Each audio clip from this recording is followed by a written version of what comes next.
Pagkatapos ng Manila Zoo ay pumunta rin kami dito sa may Luneta Park. Maaga nga kasi kaming natapos sa may Manila Zoo at hindi naman umuulan, kaya naman napagpasyahan na nga lang namin na pumunta rin kami dito sa may Luneta Park. Magkakalapit lang naman kasi at ilang minuto lang ay nandito ka na nga sa may Manila Luneta Park. Syempre sinulit na nga namin dahil andito na rin lang naman kami. Eto nga't pagdating namin ay saktong-sakto nga itong kanilang presentation.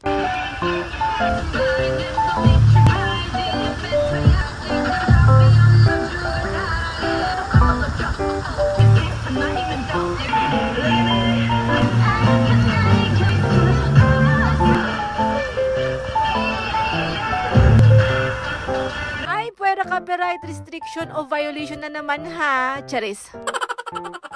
So yun na nga't wala nga rin ako masabi dito kundi nga napakaganda. Mangharin kami sa kanilang fountain dahil legit nga napakalaki. At may pailaw pa yan ha, kaya panuorin nyo hanggang dulo nito. So eto na nga, hindi nga kompleto ang Luneta Park Gala kung hindi ka nga pupunta dito sa may Rizal Park. Siyempre nagpicture-picture muna kami dyan ng very light bago kami umalis. At ito nga yung pinaka-memorable na experience ko dito dahil halos nga nang nakakasabayan namin ay Ilocano ay naapaw.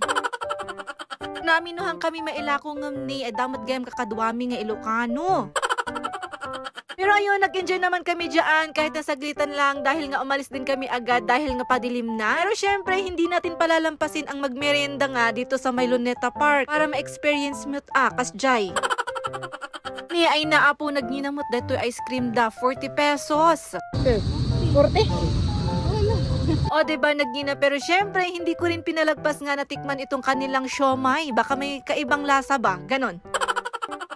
Pero wala naman, parehas lang sa natitikman kong mga siomay, kaya umalis na kami. Ito na nga't padilim na, kaya naman lahat na nga ng ilaw ay binuksan nila. Gatne ay naapo ang ganda makipag-date dito. Charis! Kaya naman pala ang daming nagdi-date dito dahil nga literal naman palang napakaganda ang view. Nanyo naman kasi itong kanilang pa-fountain, apaka-colorful. At syempre may pa-sounds pa yan, pero syempre hindi natin pwedeng i-full na naman na i-sounds, baka makapiright tayo. So yun, kaya naman pala yung mga taga dito minsan ay mas pinipili nga nila na dito sila mag-Christmas o kaya naman mag-celebrate ng New Year. Dahil hindi palang nagpuputukan, ayan, colorful na yung kanilang makikita. Pero biro, literal naman palang napakaganda dito at napakalawak. Syempre, 58 hectares kaya ito, kaya naman malawak according to Google. At ito ang pinakamalaking park sa Pilipinas, sabi ni Google. Ah, diba? Nag-research ang mema.